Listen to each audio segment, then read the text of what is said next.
De início de vídeo, já queria pedir perdão por qualquer tipo de barulho que possa ter no fundo do áudio, dando uma atenção devida à chuva.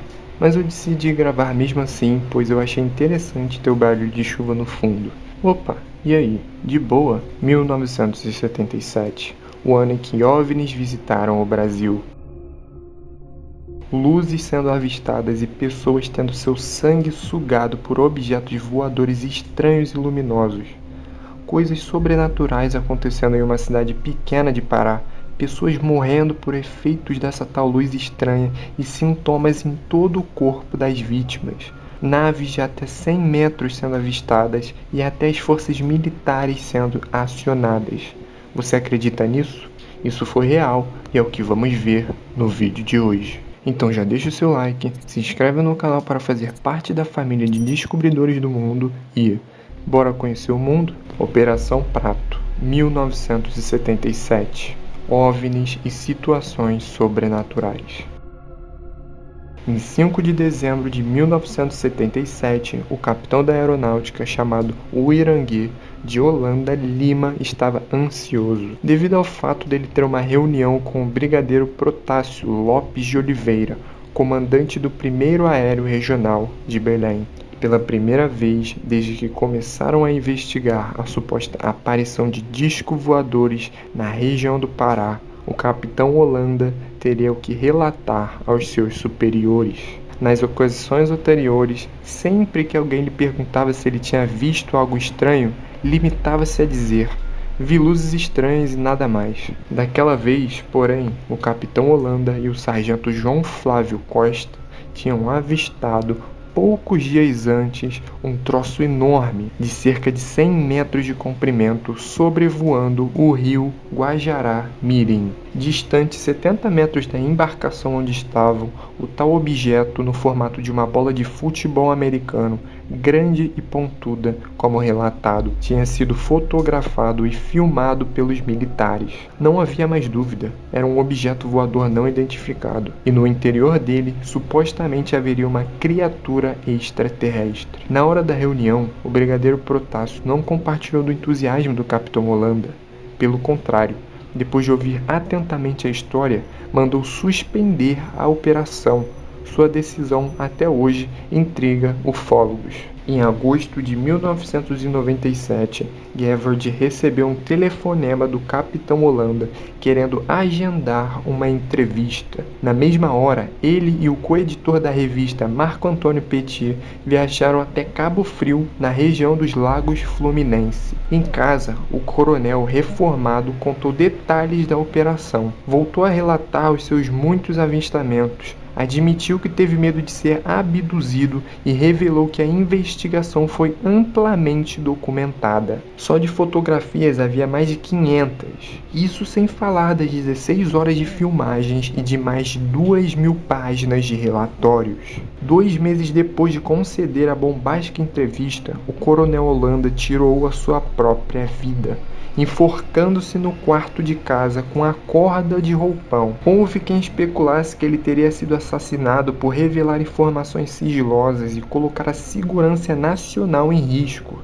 ou ainda quem assegurasse que Holanda não morreu, apenas mudou de identidade e deixou o país. Por essas e outras razões, a Operação Prato continua a ser apontada por ufólogos do Brasil inteiro como um dos mais intrigantes casos de avistamentos de OVNIs já registrados no país. Os primeiros relatos começaram a surgir em setembro de 1977. Os habitantes de Colares, Mosqueiros e Ananindeua, entre outros povoados de Belém, garantem ter sido atacados por raios luminosos vindos do céu. 2 orifícios paralelos, como se agulhas tivessem penetrado a pele das pessoas, descreveu a psiquiatra Welaide Cecim Carvalho, então diretora da Unidade de Saúde de Colares, vila de pescadores a 96 quilômetros da capital. A equipe do programa Linha Direta, Mistério, exibido em 25 de agosto de 2005. Segundo relatos da médica, os pacientes davam entrada no posto de saúde com sintomas de anemia, tontura e febre, e ainda marcas de queimadura de 1º grau pelo corpo. Logo, o fenômeno foi apelidado pelos ribeirinhos de chupa-chupa ou luz vampira. Nunca me esqueci do pânico estampado no rosto das pessoas que diziam ter sofrido ataques por luzes que desciam dos céus e extraíam sangues delas, recorda o jornalista Carlos Mendes. Escalado para cobrir o caso pelo jornal O Estado do Pará, calcula ter entrevistado 80 testemunhas. Tomados pelo pavor, os moradores da região se uniram para afugentar os invasores. Não passava pela cabeça deles que o intruso pudesse ser de outro planeta. A hipótese mais provável era obra do demônio ou castigo divino. À noite, famílias inteiras acendiam fogueiras, batiam latas e soltavam fogos de artifício. Outras, mais religiosas, rezavam o terço. Outras ainda empunhavam paus, pedras e espingardas. Diante do desespero da população, o prefeito pediu socorro, sim, às Forças Armadas. Foi quando o coronel Camilo Ferraz de Barros, chefe da 2ª seção do Comar 1, convocou o capitão Holanda, então comandante do Paraçar, um esquadrão de elite da Força Aérea Brasileira, FAB, que realizava operações de busca e salvamento para chefiar a missão. Durante 4 meses, Holanda e seus homens permaneceram no litoral do Pará, munidos de binóculos, câmeras fotográficas e máquinas filmadoras, entre outras engenhocas. De dia, entrevistavam as vítimas dos ataques e as testemunhas dos avistamentos. À noite, se revezavam para monitorar o céu. A Operação Prato foi a maior missão militar para investigar OVNIs de que se tem notícia no mundo, classifica Gevard. Tiago Luiz, presidente da Comissão Brasileira de Ufólogos, concorda. O que mais me impressiona é o fato de termos investigado algo tão incrível e ainda hoje não sermos capazes de explicar o que aconteceu.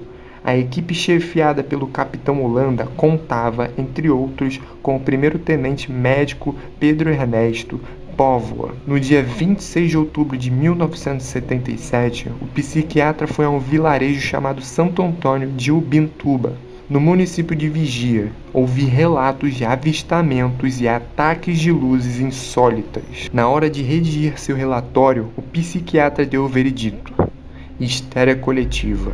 Depois que os fatos ganharam as manchetes dos jornais, militares da aeronáutica tentaram controlar a imprensa. Diziam que nós, repórteres, estávamos agindo com sensacionalismo e que as notícias publicadas só serviam para causar pânico, afirma o jornal Carlos Mendes. Agentes do antigo Serviço Nacional de Informações foram chamados para ajudar nas investigações. Jorge Bessa era um dos oficiais do SNI deslocados para Belém. Em seu primeiro dia na Ilha do Mosqueiro, a 80 quilômetros da capital, avistou, por volta das 8 da noite, um objeto luminoso. Ele piscou 3 vezes, realizou pequenas manobras e, em seguida, desapareceu em grande velocidade.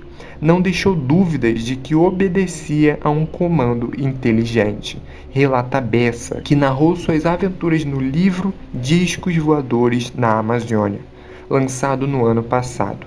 O fenômeno era visível a todos, bastava olhar para o céu, diz. 40 anos depois, ufólogos ainda tentam ter acesso ao material coletado durante a Operação Prato. Onde estão as fotos que o capitão Holanda e sua equipe tiraram e as filmagens? Que fim levou esse material? Indaga Tiago Luiz, da CBU. Por intermédio de sua assessoria de imprensa, a aeronáutica informou que todo o material disponível sobre OVNIs já foi encaminhado ao Arquivo Nacional. E mais, não dispõe de profissionais especializados para realizar investigações científicas ou emitir parecer a respeito deste tipo de fenômeno aéreo. Mas nem sempre foi assim. Entre 1969 e 1972, a aeronáutica chegou a ter um órgão específico para tratar do assunto, até ser extinto pelo governo militar, o Sistema de Investigação de Objetos Aéreos Não Identificados apurou mais de 70 casos de avistamentos de discos voadores. Hoje, o acervo sobre OVNIs é um dos mais visitados do Arquivo Nacional. Só nos últimos 30 dias foram quase 12 mil acessos, do total de 753 relatórios disponibilizados. Material que abrange um período de 63 anos, de 1952 a 2015. Apenas 6 dizem respeito à Operação Prato. Vão de 2 de setembro de 1977 a 28 de novembro de 1978. E englobam 15 municípios do interior do Pará. O material disponível para consulta pública é apenas a ponta do iceberg, afirma o ufólogo Edson Boaventura Júnior, presidente do Grupo Ufológico do Guarujá. Segundo Gevard, a filha do brigadeiro Protássio, uma pedagoga aposentada, é uma das poucas felizardas que tiveram acesso às filmagens ultra secretas. Entre outros fatos aterradores, ela cita a nave-mãe pairando sobre o rio Amazonas, alega. Outra cena impressionante, aponta Edson, é a que revela um OVNI submergindo nas águas do rio Tapajós, em plena luz do dia. A filmagem, segundo o ufólogo, teria sido feita pelo sargento João Flávio Costa, o braço direito do capitão Holanda. A única certeza que tenho é que estamos diante de um dos maiores enigmas da ufologia. E mais, os avistamentos não acabaram, diz Edson, alegando que 40 anos depois, discos voadores continuam aparecendo naquela região. Parte do texto retirado do site da bbc.com. Agora vamos à última parte do vídeo, onde eu resumo tudo em um pequeno texto para vocês. Também vou colocar os relatos de testemunhas e a minha teoria. Então é muito importante que você fique até o final, pois eu tenho certeza que a minha teoria vai te surpreender. Vamos lá. O que foi relatado oficialmente. Numa noite de 1977, certas pessoas relataram que avistaram OVNIs sobrevoando o local que eles moravam, no interior do Pará.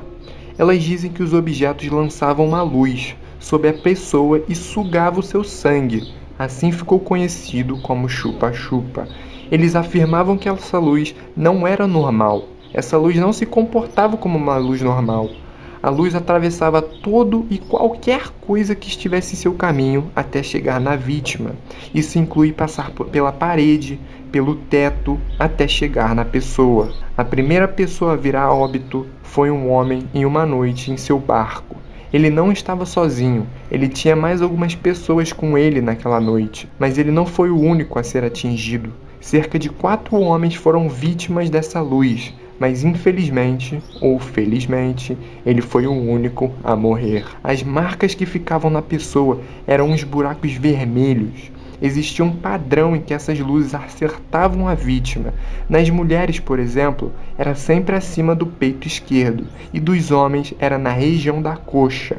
Esse fato é muito interessante, pois, para a luz ser padronizada, algo estava controlando aquilo. Então o exército foi acionado e aquela região foi proibida de ser habitada por qualquer civil. O caso estava tomando proporções maiores. Muitas pessoas estavam se interessando pelo fato. Então, em um certo dia, o capitão da frota que foi acionada para cuidar do caso, que por coincidência era um homem muito rígido com ETs e OVNIs, ele realmente não acreditava.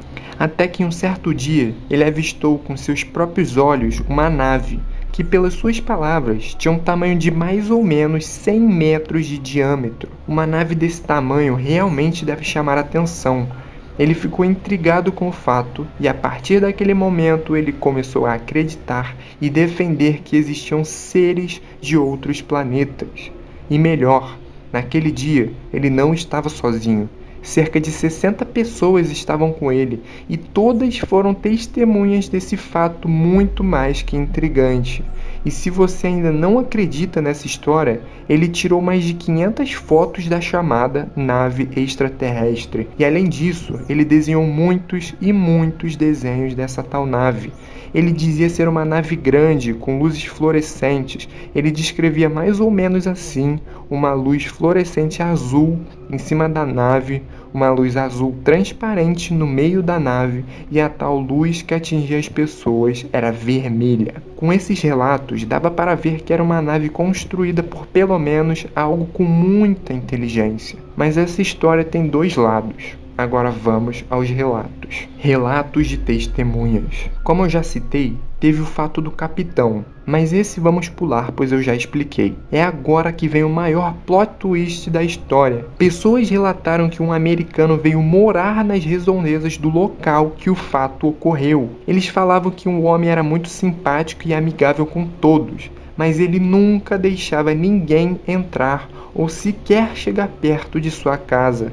As pessoas sempre falavam que esse homem era bem intrigante e que algo de errado havia lá. Mas o que será que ele veio fazer em um lugar como esse? No dia de sua morte, americanos vieram até sua casa recolher todos os seus pertences e vários documentos. Teoria. Agora conectando tudo dessa história, a teoria é a seguinte: nessa época acontecia uma guerra, a Guerra Fria.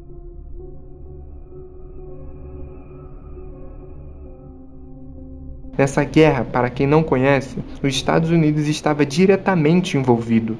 Então, como um país de primeiro mundo e muito desenvolvido, eles com certeza têm naves e armas muito desenvolvidas. Com um teste de força oculta, os Estados Unidos decidiu testar a pobre população do estado do Pará. Sim, os Estados Unidos estavam fazendo testes com suas forças muito desenvolvidas na sociedade naquele pequeno lugar. As pessoas, por falta de conhecimento, viam aquilo e afirmavam com todas as forças que era um OVNI. Mas um OVNI não é apenas uma nave extraterrestre. Um OVNI é uma nave não identificada. Essa é uma história muito interessante. Agora fica em suas mãos em levar a sério em ser um ET ou um país testando suas forças. É claro que essa é a minha teoria e nada em que eu expus nessa teoria é verdadeiro. E você também pode deixar aí nos comentários o que você acha que aconteceu naquele ano e nos anos seguintes.